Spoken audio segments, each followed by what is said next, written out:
Welcome to প্রস্তুতি। আজকে আমরা 2016 সালের আপার প্রাইমারি যে টেট হয়েছিল তার ম্যাথমেটিক্স অ্যান্ড সায়েন্স যে পার্ট, তার ম্যাথমেটিক্স পার্টটা আজকে ডিসকাস করব। তো চলো শুরু করা যাক। ফার্স্ট কোশ্চেন, একটি চতুর্ভুজের দুটি অসমান কর্ণ পরস্পরকে 90 ডিগ্রি কোণে সমদ্বিখণ্ডিত করলে সেই চতুর্ভুজকে বলা হয় বর্গক্ষেত্র, সামান্তরিক, রম্বস, ট্রাপিজিয়াম। তো চতুর্ভুজের যদি অসমান দুটি কর্ণ হয়, চতুর্ভুজের অসমান যদি দুটো কর্ণ হয়, আমরা নর্মালি দুটি কর্ণ পরস্পরকে সমকোণে সমদ্বিখণ্ডিত করবে। সমকোণে সমদ্বিখণ্ডিত, দ্যাট ইজ 90 ডিগ্রি কোণে সমদ্বিখণ্ডিত, সেটা আইদার বর্গক্ষেত্র করবে অথবা রম্বস করবে। এইবার বর্গক্ষেত্র আর রম্বসের মধ্যে অসমান যেহেতু বলা, সেজন্য কিন্তু রম্বস হবে। বর্গক্ষেত্রের কিন্তু কর্ণদ্বয়ের মান সমান হয়। বর্গক্ষেত্রের কর্ণ কি হয়? a√2 বা বাহু ইন্টু √2। তাহলে এই ক্ষেত্রে আমার কিন্তু রম্বসের কর্ণদ্বয় অসমান, তাই সেটা আমাকে প্রশ্নে বলা। তাহলে অ্যান্সার হবে সি। 2 নাম্বার, একটি সুষম বহুভুজের প্রতিটি অন্তঃকোণের মান 165 ডিগ্রি হলে বহুভুজের বাহু সংখ্যা হলো। এবার বহুভুজের ক্ষেত্রে আমাদের বাহু সংখ্যা বা কোণ রিলেটেড ফর্মুলা কি ছিল? বহিঃকোণ যোগ অন্তঃকোণ সেটা সমান সমান 180 ডিগ্রি। 180 ডিগ্রি, এটা আমাদের একটা ফর্মুলা ছিল। আরেকটা ফর্মুলা কি ছিল? যে বাহু সংখ্যা is equal to 360 degree by বহিঃকোণ। ঠিক আছে, তাহলে বহিঃকোণ আমাকে বলে দেওয়া নেই, আমাকে বলা অন্তঃকোণ। বাহু সংখ্যা বের করতে গেলে সবার আগে আমার লাগবে বহিঃকোণ। তাহলে বহিঃকোণ আর অন্তঃকোণের যোগ সমষ্টি কত হয়? 180। আমাকে অন্তঃকোণের মান 165 দিয়ে দেওয়া, তাহলে আমি বহিঃকোণ কত হবে বলতে পারি? 15 ডিগ্রি। বহিঃকোণ যদি 15 ডিগ্রি হয়, তাহলে বাহু সংখ্যার ফর্মুলা কি ছিল? 360 ডিগ্রি বাই বহিঃকোণ। তাহলে বাহু সংখ্যা তাহলে কত হবে? 360 বাই 15 ডিগ্রি। কাটাকাটি করলে আমরা অ্যান্সার পাবো 15 দুগুণ 30 আর 24, দ্যাট ইজ বাহু সংখ্যা আসবে আমার 24, অপশন বি। নেক্সট 3 নাম্বার, সমদ্বিবাহু ত্রিভুজ এবিসি শীর্ষ কোণ 70 ডিগ্রি হলে, শীর্ষকোণ এ 70 ডিগ্রি হলে নিচের কোন সম্পর্কটি ঠিক? তাহলে একটা যদি সমদ্বিবাহু ত্রিভুজ হয়, সমদ্বিবাহু ত্রিভুজের ক্ষেত্রে আমাদের কনসেপ্ট কি ছিল? যেই ত্রিভুজের দুটি বাহু সমান এবং একটি বাহু অসমান, তাকে আমরা বলি সমদ্বিবাহু ত্রিভুজ। তাহলে শীর্ষকোণ, তাহলে শীর্ষকোণ মানে আমরা সাধারণত শীর্ষকোণ বলতে যেই কোণটা অসমান বা যেই কোণটা সমান হবে না, একটা সমদ্বিবাহু ত্রিভুজের দুটি বাহু সমান হলে সমান বাহু দুটির যে বিপরীত কোণ তারা কি হয়? পরস্পর সমান হয়। এটা কিন্তু আমাদের মনে রাখতে হবে। শীর্ষ কোণটা কত বলা? শীর্ষ কোণ আমাকে বলা 70 ডিগ্রি। তাহলে এই কোণটা যদি 70 ডিগ্রি হয়, বাকি কোণ দুটো আমার বলেছে পরস্পর সমান হবে, এটা আমরা সমদ্বিবাহু ত্রিভুজের ফর্মস থেকে জানি। তাহলে এই বাহু দুটাও সমান এবং এই কোণ দুটাও সমান। একটা ত্রিভুজের তিনটা কোণের সমষ্টি 180 ডিগ্রি, তার মধ্যে এই কোণটা 70 ডিগ্রি চলে যাচ্ছে, তাহলে এই দুটো কোণের সমষ্টি কত হবে? 110 ডিগ্রি। এবার এই দুটো কোণ পরস্পর সমান, তাহলে এক একটি কোণ কত হবে? 55 ডিগ্রি করে। এবার এই দুটো কোণকে আমরা কত পেলাম? 55 ডিগ্রি। এবার আমাকে বলা যে নিচের কোন সম্পর্কটি ঠিক। আমরা আরেকটা জিনিস জানি, ত্রিভুজের ক্ষেত্রে যেই কোণটা যত ছোট, তার বিপরীত বাহুর দৈর্ঘ্যটাও রেসপেক্টিভলি তত ছোট হয়। আমরা যদি একটা সমকোণী ত্রিভুজ নিই, তাহলে সেই ক্ষেত্রে খুব ভালো করে বুঝতে পারবো যে সমকোণ সব থেকে বড় হয়, তার বিপরীত বাহু অতিভুজ সেটাই কিন্তু সবচেয়ে বড় বাহু হয়। তাহলে ত্রিভুজের ক্ষেত্রে যেই কোণটা যত ছোট, তার বিপরীত বাহুটার দৈর্ঘ্য রেসপেক্টিভ বাহুগুলোর থেকে ছোট হয়। তাহলে এই ক্ষেত্রে সেটাই যদি আমি ইউজ করি, তাহলে আমি কি বলতে পারি? অবভিয়াসলি আমার এবি আমার এই বাহুটা আর এই বাহুটা পরস্পর সমান হবে, আর এই বাহুটা কি হবে? তার থেকেও বড় হবে। হয়তো ছবিতে মনে হচ্ছে না, কিন্তু তার থেকেও বড় হবে, যেহেতু কোণটা সবচেয়ে বড়। তাহলে বিসি বাহুটা সবচেয়ে বড় হবে কার রেসপেক্টে? বিসি বাহুটা কার রেসপেক্টে বড় হবে? এসি আর এবি দুজনের থেকেই বড় হবে। এসি এসি আর এবি দুজনের থেকেই বড় হবে, কারণ এসি আর এবি দুজনের সমান, আমি এটা বলেছি। তাহলে BC greater than AB or AC, অপশানে এটা আমি দেখতে পাচ্ছি ডি নাম্বার অপশানে, যেখানে লেখা AC is less than BC. তাহলে option C will be my answer. Next, একটি স্থূলকোণী সমদ্বিবাহু ত্রিভুজের একটি সূক্ষ্মকোণের মান 35 ডিগ্রি হলে স্থূলকোণের মান কত? এগেইন স্থূলকোণী সমদ্বিবাহু ত্রিভুজ যদি স্থূলকোণী হয়, সেই ক্ষেত্রে আমরা কি বলতে পারি? যে অবশ্যই একটা ত্রিভুজে তো দুটো স্থূলকোণ থাকতে পারে না। তার মানে এই কোণটা আর এই কোণটা সমান হবে, স্থূলকোণ বাদ দিয়ে বাকি কোণ দুটো পরস্পর সমান হবে। তাহলে একটা সূক্ষ্মকোণ যদি 25 হয়, অবভিয়াসলি আরেকটা সূক্ষ্মকোণের মানও কত হবে? 25ই হবে, কারণ সমদ্বিবাহু বলা, তার মানে এই বাহুটার এই বাহুটা সমান, আর এই কোণটার এই কোণটা সমান। তাহলে এটা 25, এটা 25, তাহলে কত হলো? 25 25 50, তিনটা কোণের সমষ্টি 180, তার থেকে 50 বাদ দিলে পড়ে থাকলো কত? 130 ডিগ্রি। তার মানে স্থূলকোণের মান কত? 130 ডিগ্রি। নেক্সট 4 নাম্বার গেল। 5 নাম্বার, একটি এবিসি ত্রিভুজের এবির মধ্যবিন্দু ডি, আমাকে ছবিটাও দেওয়া ছিল যদি কারো অসুবিধা হয়। একটা এবিসি ত্রিভুজ দেওয়া, তার এবি বাহুর মধ্যবিন্দু ডি,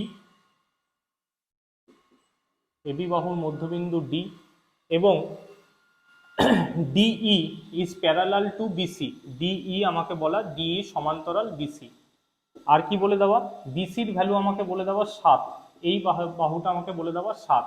আমরা এটা ত্রিভুজের মধ্যবিন্দু সংক্রান্ত উপপাদ্যর ক্ষেত্রে পড়েছি যে কোনো ত্রিভুজের একটি বাহুর মধ্যবিন্দু দিয়ে বিপরীত বাহুর সমান্তরাল সরলরেখা যদি আঁকা হয়, তাহলে এই বিন্দুটাও কি হবে? এই বিন্দুটাও কি হবে? এসির মধ্যবিন্দু হবে। তার সাথে এটাও পড়েছিলাম এই ডিইর মান কি হবে? হাফ অফ বিসি হবে। বিসির মান যা, ডিইর মান তার অর্ধেক হবে। বিসি আমাকে বলে দেওয়া 7, তাহলে ডি কি হবে? 7-এর অর্ধেক, 7/2, দ্যাট ইজ 3.5। তাহলে অপশন আমার সি। নেক্সট, তারপরেরটা 96 বা 6 নাম্বার। 96 কোশ্চেনটা বলেছে x plus 3 into x minus 3 এর এক্স এর সহগ কত? X minus 3 into x plus 3, x এর সহগ কত? সহগ হচ্ছে কোফিসিয়েন্ট, যেটা আমাদের সামনে থাকে, সহগ হচ্ছে কোফিসিয়েন্ট, আর এটা হচ্ছে পাওয়ার বা ইন্ডেক্স বা সূচক। এটা আমরা দেখতে পাচ্ছি A minus B A plus B, তার মানে A square minus B square, that is X square minus 9।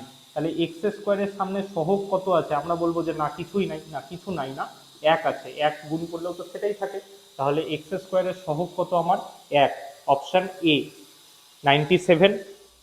পরেরটা x square minus 8x, x square minus 8x plus 15 এর উৎপাদকে বিশ্লেষণ করতে বলেছে। এটাকে আমাকে উৎপাদকে ভাঙতে বলেছে। তাহলে আমরা উৎপাদকে বিশ্লেষণ বা মিডিল টার্মের ক্ষেত্রে শিখেছিলাম আমরা মাঝের টার্মটাকে এমন দুটো অংশে ভাঙবো যাতে তাদের যোগ করে বা আমি 8xটা পাই, আর গুণ করে কি পাই? 15 পাই। তাহলে এইখানে আমি বলতে পারি x square minus 5x minus 3x plus 15। দেখো -5x -3x -8x, আর এদের গুণ করলেও কত পাচ্ছি? 15 পাচ্ছি। তাহলে এখান থেকে আমি কি করতে পারি? x কমন নিলে x -5, এখান থেকে -3 কমন নিলে x -5, বোথ সাইড থেকে x -5 কমন নিলে x -3, that is x -5 into x -3, option C, x -5 into x -3। 98, তারপরেরটা 98 নম্বরে বলেছে যে A square B cube, A square B cube, comma A cube B square, A cube B square, comma A to the power 4 B to the power 5 এর লসাগু আমাকে বলা 32। এদের লসাগু আমাকে বলে দেওয়া, এই সবগুলা টার্মের লসাগু আমাকে বলে দেওয়া 32 এ টু দি পাওয়ার 4। তাহলে আমাকে বলেছে বি এর মান কত? দেখো আমি কিন্তু এখানে কোথাও কোনো সংখ্যা পাইনি, আমাকে এ বি দিয়ে বলা, কিন্তু আমাকে লসাগুটা আলটিমেটলি বলা 32 এ টু দি পাওয়ার 4। তো আমি এই টার্মগুলো যেগুলো আছে তাদের আমি লসাগু বের করি। লসাগু মানে কি? লঘিষ্ঠ সাধারণ গুণিতক, মানে সব থেকে ছোট যেই সংখ্যা দিয়ে, সব থেকে ছোট যেই সংখ্যাকে এদের প্রত্যেকটা দিয়ে ভাগ করা যাবে। তাহলে আমরা ডাইরেক্ট প্রথমে এইটার থেকেই যদি শুরু করি যে A square B cube, A square B cube, এর মধ্যে কি আছে? এ স্কোয়ার বি কিউব আছে, এর মধ্যে কি আছে? একটা এ বেশি আছে, তাহলে ইনটু এ, আর এখান থেকে এখানে আরেকটা এ বেশি আছে, একটা এ নিলাম, এখানে 3টে বি ছিল, এখানে 5টে বি আছে, তার মানে আরো 2টো বি আমাকে নিতে হবে। তার মানে ultimately A to the power 4 B to the power 5, এটা হচ্ছে আমার এই 3টে টার্মের লসাগু। ঠিক আছে, এগুলো আমরা আগে শিখেছি। তাহলে এই ভ্যালুটাই আমাকে কি বলা অ্যাকর্ডিং টু দ্য কোশ্চেন? এই ভ্যালুটাই 32 এ টু দি পাওয়ার 4 এর সাথে সমান। তাহলে আমি যদি এখান থেকে এটাকে আর এ টু দি পাওয়ার 4টাকে কেটে দিই, আমি কি পাচ্ছি? B to the power 5 is equal to 32। আমরা যদি 32টাকে একটু ভালো করে দেখি, 32 মানেই আমরা জানি কত? 2 টু দি পাওয়ার 5। 32 মানে 2 টু দি পাওয়ার 5। তাহলে বি এর ভ্যালুটা আমি কত বলতে পারি? এখান থেকে বি এর ভ্যালুটা আমার হবে 2। তাহলে এখানে প্রশ্নটা ছিল যে বি এর মান কত? বি এর মান হবে 2, অপশন ডি। নেক্সট বলেছে দুটি রাশির গুণফল আমাকে বলা, দুটি রাশির গুণফল এ কিউব প্লাস বি কিউব, দুটি রাশির গুণফল এ কিউব প্লাস বি কিউব। এবার রাশি দুটির গসাগু আমাকে বলা, গুণফল বলা আমাকে, গুণফল বলা আর গসাগু বলা এ প্লাস বি। তাহলে আমাকে কি বের করতে বলেছে? লসাগু। এটা একদম আমাদের ছোট থেকে শেখানো একটা ফর্মুলা, যে দুটি রাশির গুণফল তাদের লসাগু আর গসাগুর গুণফলের সমান হয়।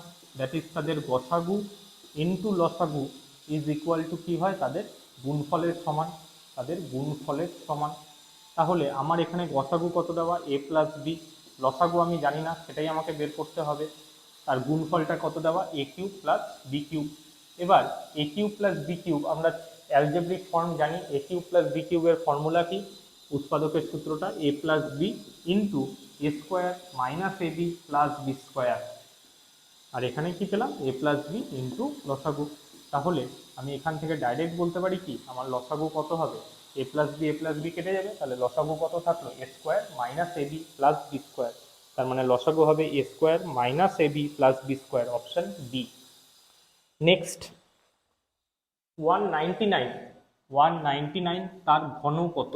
199 তার ঘন মানে কিউব বের করতে বলেছে। 199 তার কিউবের ভ্যালু আমার কাছে বের করতে বলেছে। তো দেখো, তুমি এখানে ভ্যালু বের করার জন্য তুমি কি করতে পারো? তুমি গুণ করে করে করতে পারো। সেটা কি খুব একটা কাজের বুদ্ধি মানে ভালো হবে? কারণ 199 তার কিউব একটা বিশাল বড় সংখ্যা হবে। এবার তুমি অপশনগুলো যদি একবার গো থ্রু করো, অপশনগুলোয় তুমি কি দেখতে পাচ্ছ? 799, 999 যাই হোক কিছু আছে। আমাকে লাস্ট ডিজিটটা বলো, যে 9 কিউব তার লাস্ট ডিজিট কি দিয়ে শেষ হবে?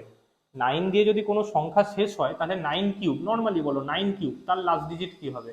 9 × 9 × 9, আলটিমেটলি 9 দিয়েই শেষ হবে। 9 কিউবের ভ্যালু হয় 729, আলটিমেটলি শেষ হলো কি দিয়ে? 9 দিয়ে। তুমি যদি 19 এর কিউব বের করো বাড়িতে, দেখবে লাস্ট ডিজিটটা কি হবে? 9ই হবে। তাহলে এইখানে যদি আমি একটু অপশনগুলোকে দেখি, একটা অপশনেই লাস্ট ডিজিট 9 আছে, অঙ্কটা আমার করতেই হবে না, জাস্ট এটা দেখেই আমি বলতে পারি যে 199 এর কিউব কত হবে? 7880599, অপশন এ।